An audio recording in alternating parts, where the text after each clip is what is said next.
पिछले वर्ष हमने NRI रैंकिंग में इसे देखा कि 150 और 200 की संख्या है, उसमें ये विश्वविद्यालय आया है और हम इस ओर अग्रसर हैं कि इसको और भी बेहतर किया जाए। ये विश्वविद्यालय लगभग 488 एकड़ में स्थापित है और लगभग 4000 विद्यार्थी जो हैं इस विश्वविद्यालय में पढ़ते हैं और हमारे पास 82 प्रोग्राम्स हैं, जिसमें 9 अंडर ग्रेजुएट प्रोग्राम्स हैं और 3 प्रोग्राम जो हमने UG और PG इंटीग्रेटेड प्रोग्राम जो हैं वो शुरू किए हैं, क्योंकि जो हमारी जो नेशनल एजुकेशन पॉलिसी है उसके तहत हम चाहते हैं कि जो हमारे विद्यार्थी हैं वो 4 साल की जो जिसे ग्रेजुएशन की बात है, जिसके अभी मैं कहूँगा अभी रेगुलेशन जो हैं UGC ने अभी बनाए हैं, उसके लिए हम तैयार हो चुके हैं कि हमारे जो विद्यार्थी 2 साल पहले भी एडमिशन लिए हैं उसको अगले 2 साल में हम 4 साल का ग्रेजुएशन भी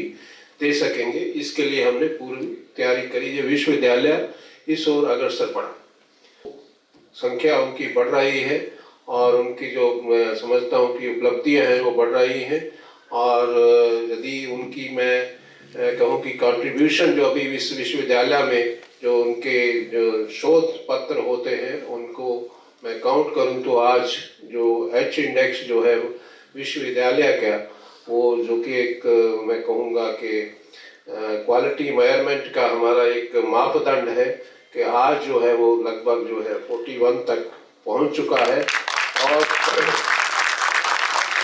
ये इस मापदंड को हम आगे बढ़ते हुए इसको और आगे देखना चाहेंगे। बहुत सी हमें इसमें उम्मीदें हैं कि हमारे जो विद्यार्थी हैं अच्छे शोध करेंगे और इसका और आज यदि हम बात करते हैं कि जो हमारे जो विद्यार्थी शोध करें और आज ऐसी स्थिति है भारत में कि हम यही चाहते हैं कि हमारे जो शोध करने वाले शोधार्थी हैं वो अपने समस्याओं को समझते हुए उस पर शोध करें, ताकि जो भारत की जो समस्या है उसको हम दूर कर सकें और जो भारत जो है आत्मनिर्भर और स्वावलंबी की ओर बढ़ना चाहता है उसमें हमारे विद्यार्थी और ये विश्वविद्यालय उसमें अपना योगदान दे सके।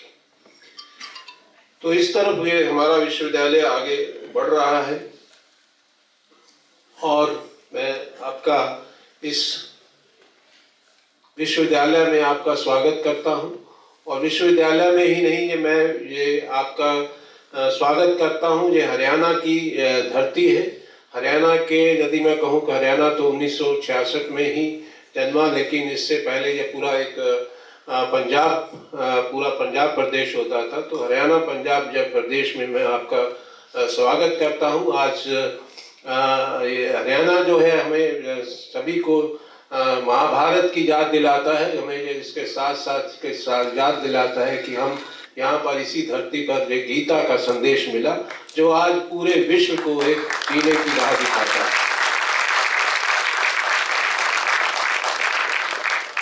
तो ऐसी धरती है जहाँ पर हमने ऐसे बहुत सारे आप देख सकते हैं कि जहाँ के नौजवानों ने यहाँ की मैं कहूँगा कि लड़कियों ने कितना योगदान दिया है स्पोर्ट्स की कैटेगरी उसमें देख सकते हैं। आजकल जो है जितने भी स्पोर्ट्स होती हैं उसमें हरियाणा का जो कंट्रीब्यूशन है वो बहुत ही आगे होता है और हम जानते हैं कि भारत में ये 2% होने के बावजूद भी हम 10% तक जो है अपना कंट्रीब्यूशन जो है सेना में देते हैं। 2% होने के बावजूद हमारी कंट्रीब्यूशन सेना में 10% है और इसके साथ साथ जो हमारी जो इस हरियाणा की कंट्रीब्यूशन जो है आप हमारे जो अनाज में है उसमें हम सभी लोग से जानते हैं। उसके बारे में ज़्यादा ना कहते हुए मैं यही आज आपको ये भी याद दिलाना चाहूँगा कि आज एक बहुत ही महत्वपूर्ण दिन है जिसे हम याद करना चाहते हैं, जो है कि एक वीर बाल दिवस है। आज सभी लोग आप इससे जानते होंगे जो हमारे साहबजादे जो गुरु गोविंद जी के 2 बेटे जिनको दीवारों में चिना दिया गया था। आज के वो दिन, उस दिन को हम इस दिन को हम याद करते हैं, उनके शहीदों को हम याद करते हैं, उनकी कुर्बानियों को हम याद करते हुए हम इस बाल दिवस को आगे बढ़ाते हैं और उसकी हमेशा जो है उनकी कुर्बानियों को याद करते हुए हम अपनी जो जिम्मेवारियां हैं उसको भी समझते समझें और इसको आगे बढ़ाएं। और ये बहुत ही मैं समझता हूँ कि बहुत ही महत्वपूर्ण दौर जो है हमारे विद्यार्थियों के लिए चल रहा है कि कैसे हम जो अपना जो कंट्रीब्यूशन है इसमें दे सकें। और इस मोड़ पर आप देखें कि आज यदि 2022 का अंत होने जा रहा है कुछ दिनों में और 2023 शुरू होने वाला है, और जहाँ पर हम देख रहे हैं कि G20 की जो हमारे जो इसकी लीडरशिप है वो भारत के पास आने वाली है। और G20 में हम बहुत कुछ, मुझे लगता है कि ये समय है कि जब हम विश्व को कुछ दे सकते हैं, विश्व को हम बहुत कुछ दे सकते हैं, विश्व को हम बहुत कुछ सिखा सकते हैं कि ये जो भारत है वसुधैव कुटुंबकम के उससे चला है और भारत जो है पूरे विश्व को एक परिवार जिसे हम कहते हैं, जिसे वर्ल्ड इज ए फैमिली की उसमें चलता है। तो उसमें हम ये दिखा सकते हैं कि कैसे हम पीसफुली जो है एक दूसरे के साथ मिलकर जो है जी सकते हैं। एक बहुत बड़ा मौका है भारत की, और ऐसी हमारे पास लीडरशिप भी है जो पूरे विश्व को ऐसा मुझे लगता है संदेश भी दे सकती है और ऐसी मुट्ठी में बांध भी सकती है कि जब पूरे विश्व जो है उसमें दे सके। और इसके साथ साथ यही नहीं कि इसके हमारे विद्यार्थियों के लिए क्या है, आज G20 में मैं देखूं तो हम हमारे जो सॉफ्टवेयर मैं कहूँ और कंप्यूटराइजेशन की बात कहूँ तो उसमें हम पूरे विश्व को डिजिटल डिप्लोमेसी की दिशा में ले जा सकते हैं। हम अपने हमारे बहुत सारे आज सक्सेसफुल कार्यक्रम हो चल रहे हैं, चाहे वो हम ई मनी के ट्रांसफ़र की बात करें, चाहे डिजिटल मनी की बात करें, चाहे अपना ई पासपोर्ट की बात करें, चाहे कोई भी रिजर्वेशन की बात करें, हमारे बहुत सारे जो इनकम टैक्स की बात करें, सारी चीज़ें हैं ये सभी ई पे चलती हैं। और बहुत सारी ऐसी जो सुविधाएं जो हैं हम पूरे विश्व के ऐसी कंट्रीज में जो है जहाँ पर ऐसी सुविधा नहीं है वहाँ पर हम दे सकते हैं। तो यहाँ पर मैं देखता हूँ कि हमारे युवाओं के लिए बहुत सारा इसमें स्कोप है और उनके लिए जो नई टेक्नोलॉजीज है उनके साथ जुड़ के वो पूरे विश्व को बहुत कुछ दे सकते हैं। यही नहीं, ये एक बहुत सुनहरा मौका है और हमें इस विषय पर मैं कहूँगा कि हमारे विश्वविद्यालय को भी कुछ ना कुछ इसमें करना चाहिए। और हमारे आज हमारे साथ श्री गंगा प्रसाद जी हमारे साथ अपना जो अनुभव है उसके जो, और भारत जो है इस दिशा में क्या सोचता है, हमें उसमें सुनने का मौका मिलेगा। मैं इन शब्दों के साथ जो अपने मेरे साथ यहाँ पर अक्षत जी हैं और उनकी पूरी टीम विद्यार्थियों की, मुझे मालूम है बहुत सारे विद्यार्थी जो, मैं कल भी यहाँ आया था, परसों भी आया, तो जहाँ विद्यार्थी जो है पूरे इस सभागार को बेहतर बनाने में, सुंदर बनाने में और सभी जगह उन्होंने अपना कंट्रीब्यूट किया है। मैं सभी उन बच्चों का भी धन्यवाद करता हूँ। और मेरे यहाँ टीचर जो बैठे हैं, चाहे वो वार्डन हो, प्रोवोस्ट हो और सभी, चाहे सिक्योरिटी के अपना चीफ सिक्योरिटी ऑफिसर हो, सभी लोग जो हैं मेरे साथ जो इस कार्यक्रम में लगे हैं, मैं उनका भी धन्यवाद करना चाहूँगा। राजेश दुबे जी और सभी रजिस्ट्रार साहब तो हमारे साथ रहते ही हैं, उनका भी बहुत बहुत धन्यवाद। जय हिंद, जय भारत।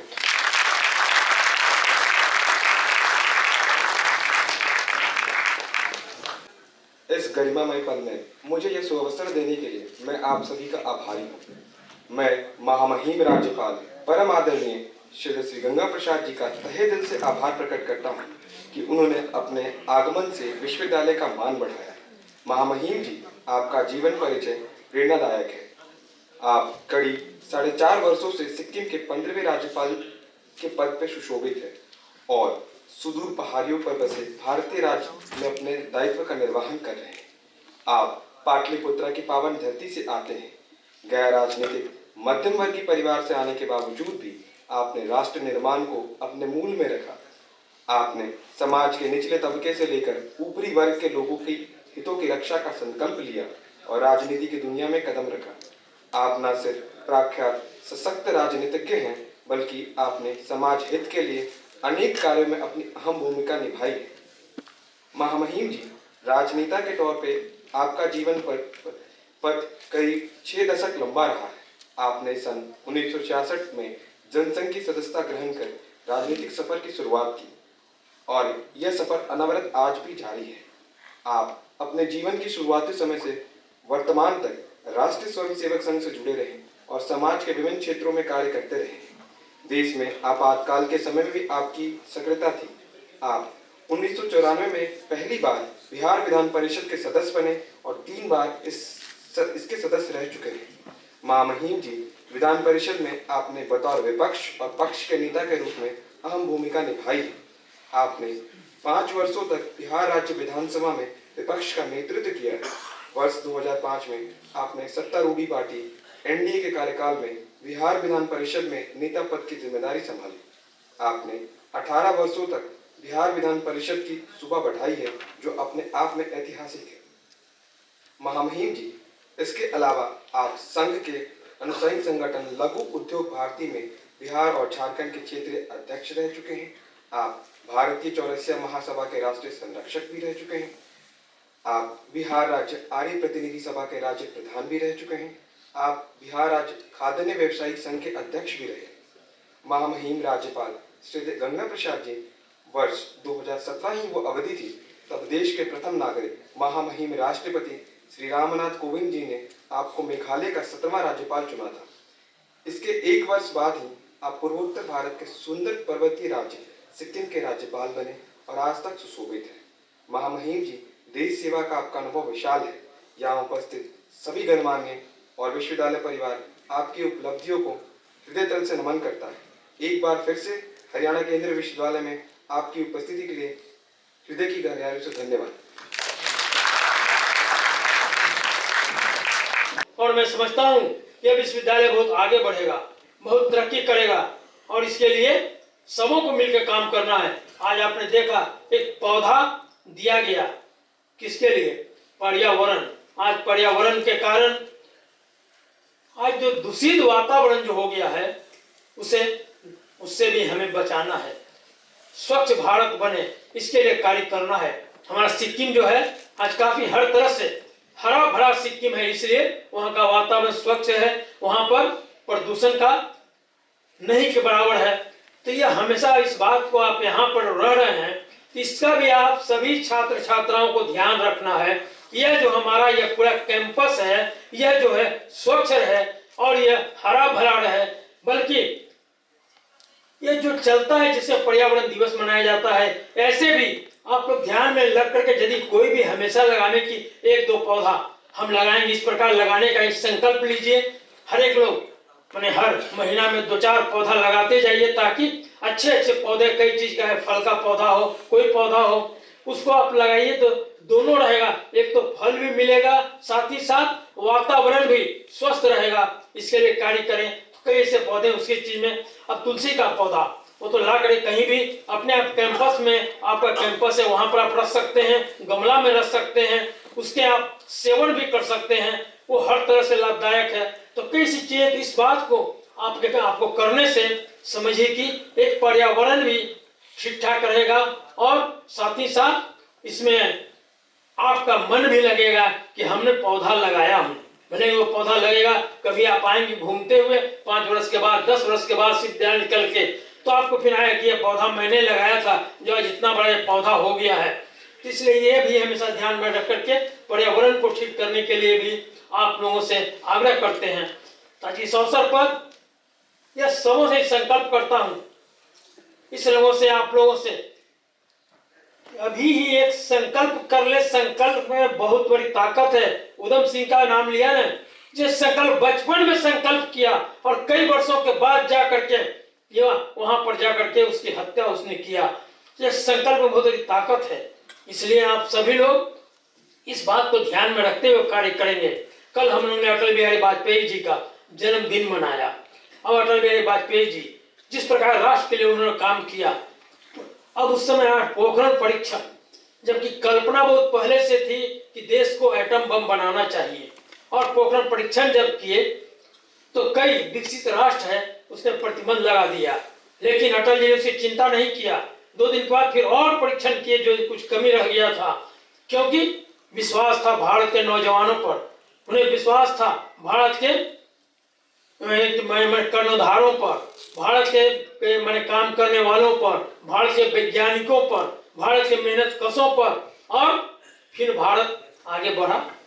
तो इसकी अच्छी हमें आगे बढ़ाना है। उसी रूप में आज हमारे प्रधानमंत्री जो इस बात को रख रहे हैं, आत्मनिर्भर भारत, इस प्रकार रख रहे हैं कि भारत आगे बढ़े, तरक्की करे। और आज सारा संसार भारत की ओर देख रहा है। जिस प्रकार आतंकवाद जो आज फैला हुआ है, आतंकवाद के कारण कितना मने नुकसान हो रहा है आज देख रहे हैं। आज विज्ञान जो है, विज्ञान को आगे बढ़ाने, और विज्ञान का मतलब है सृजन करना, उससे मैंने सृष्टि का आगे बढ़ाना, उसके लिए कार्य करना। आज विध्वंसक आज उसके लिए बन रहा है, आज कई जगहों पर चल रहा है, झगड़ा चल रहा है।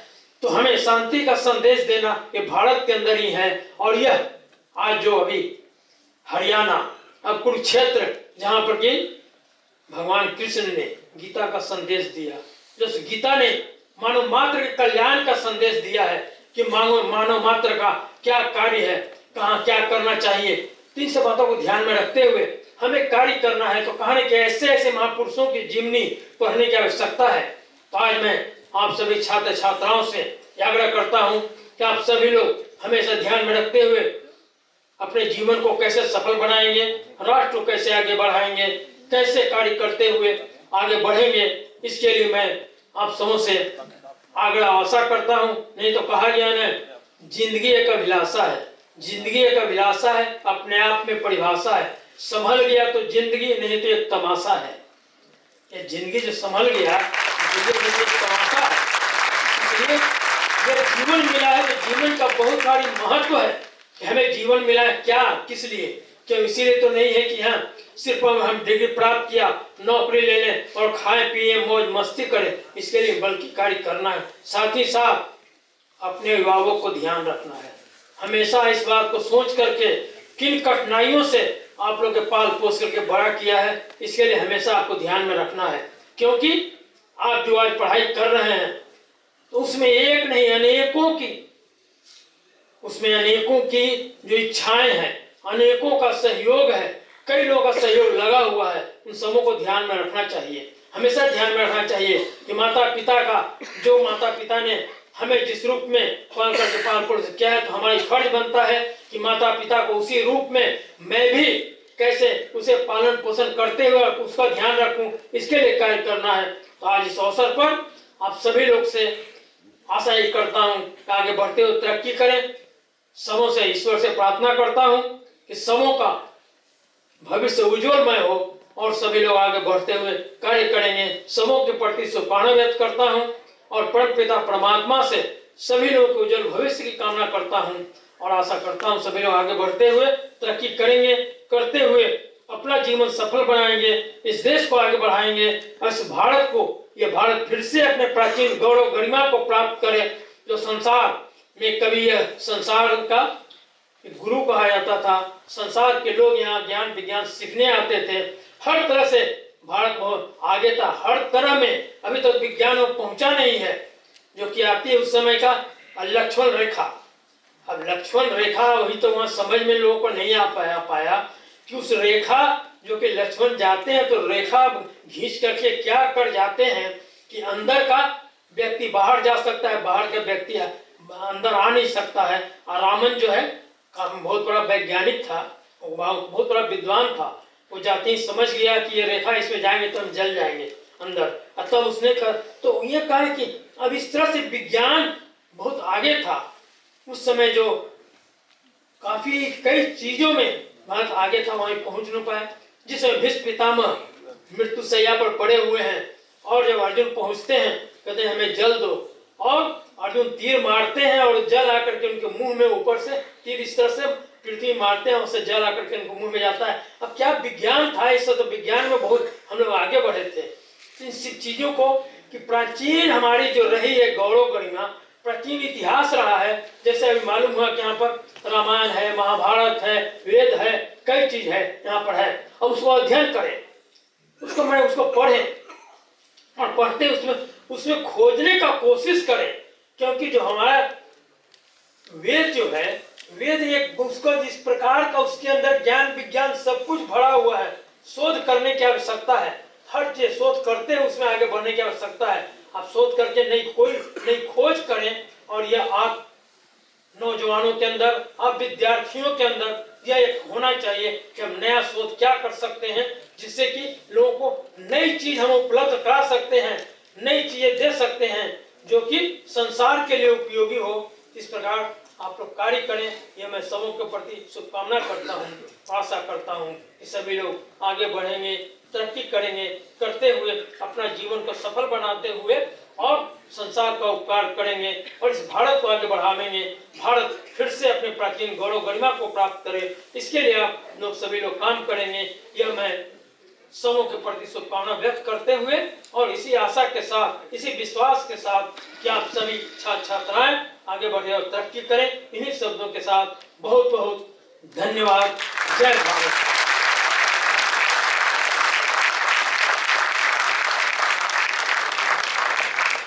बस्ती होनी चाहिए। में धन्यवाद ज्ञापन करने का मौका मिला। सबसे पहले मैं हमारे आज के मुख्य अतिथि माननीय महामहिम राज्यपाल श्री गंगा प्रसाद जी का धन्यवाद ज्ञापित करना चाहता हूं, और मैं उनको ये विश्वास दिलाता हूं कि जो उन्होंने हमें रास्ता दिखाया है, जो हमारा मार्गदर्शन किया है, उस रास्ते पर हम आगे बढ़ते हुए अपनी जिम्मेवारियों का निर्वहन बड़ी कुशलता से करेंगे, और इस देश को सशक्त बनाने में हम किसी प्रकार की कोई कमी नहीं छोड़ेंगे।